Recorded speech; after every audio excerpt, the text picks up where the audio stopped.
Oi, tudo bem com você? O meu nome é Natália e hoje eu vim aqui em parceria com a Secretaria de Desenvolvimento Urbano, Habitacional e Meio Ambiente da Prefeitura do Paulista para contribuir com o projeto da Semana do Meio Ambiente.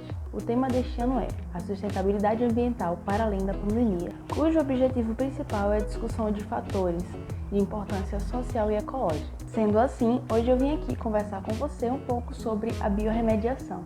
Esse nome à primeira vista ele pode dar muito mais medo do que vontade de conhecer por parecer mais um palavrão do que um elogio.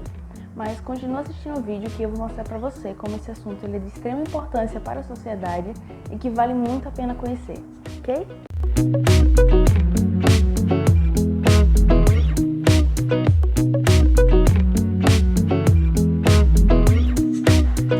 Infelizmente, na realidade em que vivemos, acidentes ambientais são cada vez mais comuns.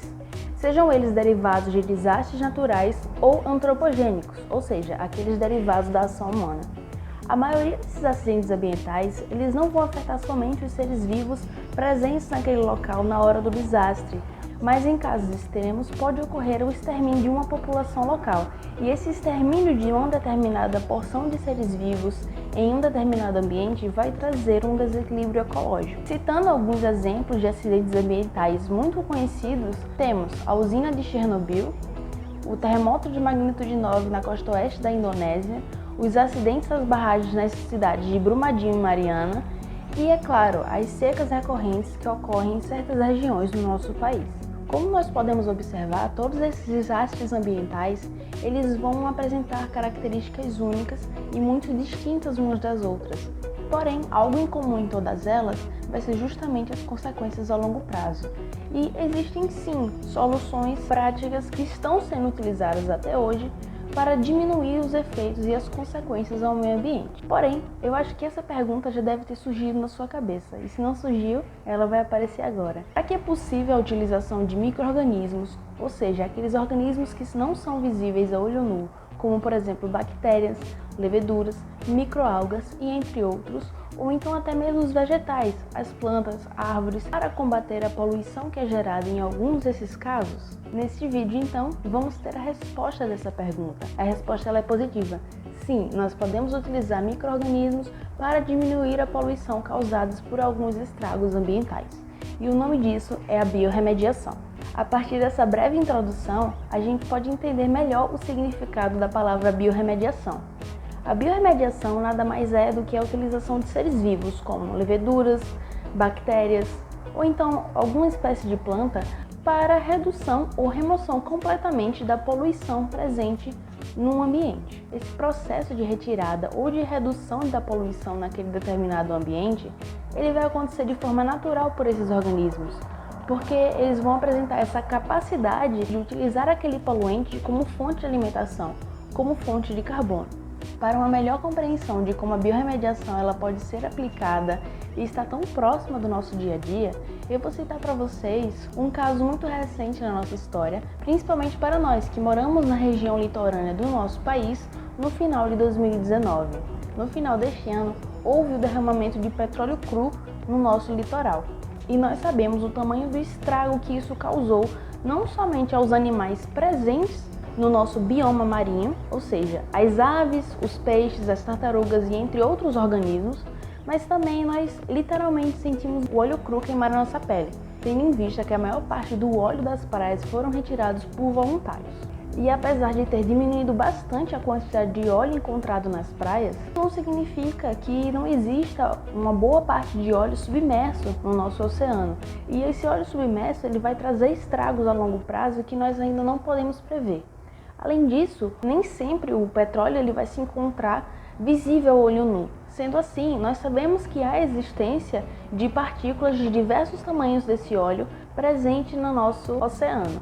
E essas partículas, tanto elas de forma maior ou menor, elas podem ser ingeridas por animais marinhos.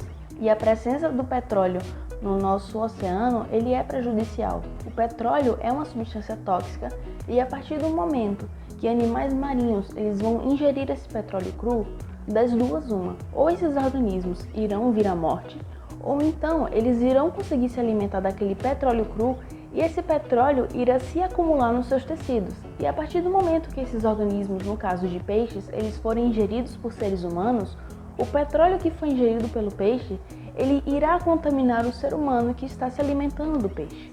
Então isso é um problema muito grande para a nossa saúde, além de ser um problema muito intenso para o meio ambiente. Neste caso, você deve se perguntar: como micro-organismos vão nos ajudar a reduzir ou remover completamente o petróleo nos nossos oceanos? Primeiramente, nós temos que entender que os micro-organismos, assim como nós, eles necessitam de uma fonte de alimento. O petróleo, ele é um composto orgânico, sendo assim, ele é uma substância rica em carbono. E a partir do momento que ele é rico em carbono, ele é um grande potencial de alimento para bactérias, para leveduras e microalgas presentes no nosso oceano, por exemplo. Porém, outra dúvida pode surgir: se já existem esses fungos, bactérias e microalgas no nosso oceano que são capazes de utilizar esse petróleo como fonte de alimento, por que nós precisamos intervir nessa relação? Nós temos que lembrar que o ambiente natural que essas bactérias, que essas leveduras e essas microalgas estão acostumados a viver é um ambiente sem petróleo. Sendo assim, a partir do momento que há a poluição do petróleo, a presença do petróleo naquele ambiente que elas vivem, muitas coisas vão mudar e elas não estão adaptadas a se alimentar de petróleo. Então, vai ser necessário que haja um tempo de adaptação para que esses micro-organismos eles consigam utilizar aquele petróleo como fonte de carbono, como fonte de alimento. E esse tempo de adaptação, ele pode variar. E durante esse tempo, outros estragos e muitas outras consequências elas vão se acumular.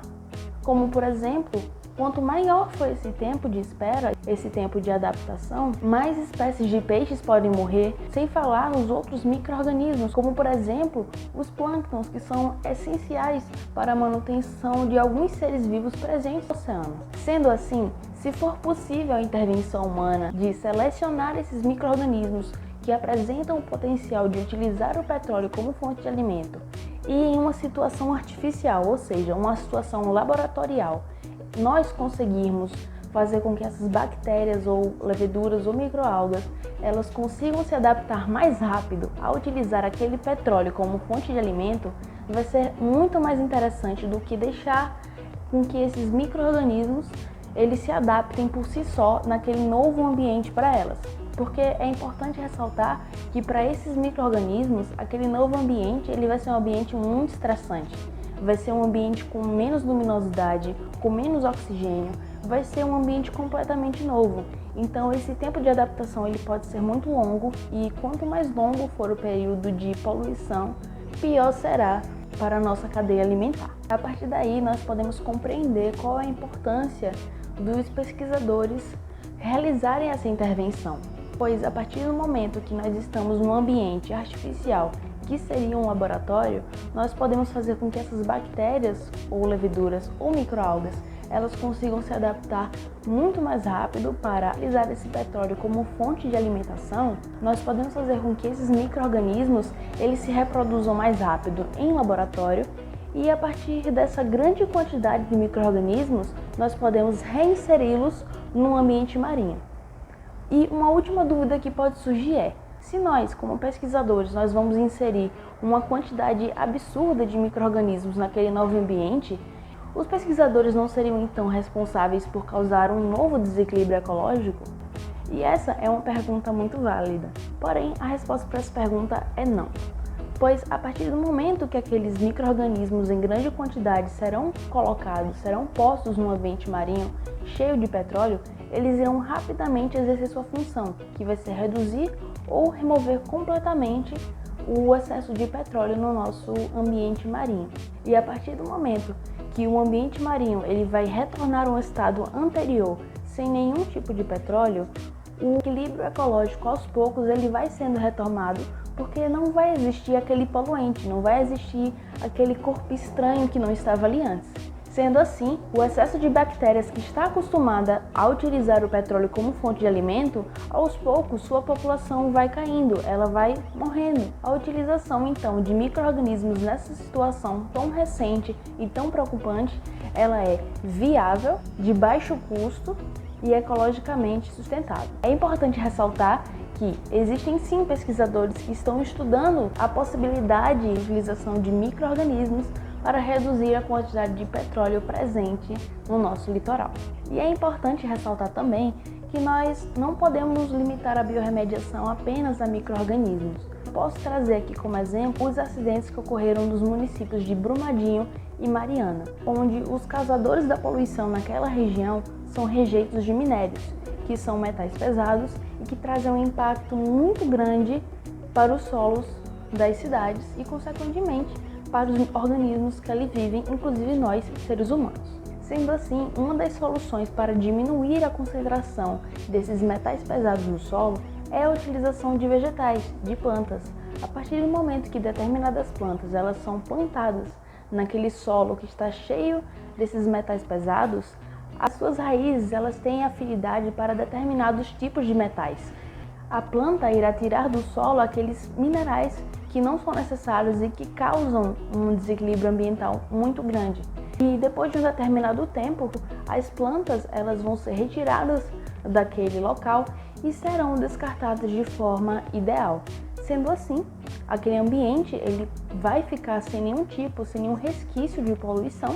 Sendo assim, a biorremediação é a resposta para muitos problemas que possam vir a surgir e que já tenham surgido. Sem contar que é um processo com um custo mais baixo do que outras técnicas utilizadas, além de fornecer um maior controle da redução, da diminuição daquele poluente naquela área contaminada e ainda não fornece mais nenhum tipo de poluição ou então com nenhuma outra consequência ao longo prazo. Então, por hoje é só. Eu espero que você tenha gostado desse vídeo, que ele tenha servido para fazer com que você entenda um pouquinho mais sobre essa área incrível que é a biorremediação. Se você ficou com alguma dúvida, não hesite em me perguntar no Instagram, no Facebook ou então no site da Biotec Funcionário.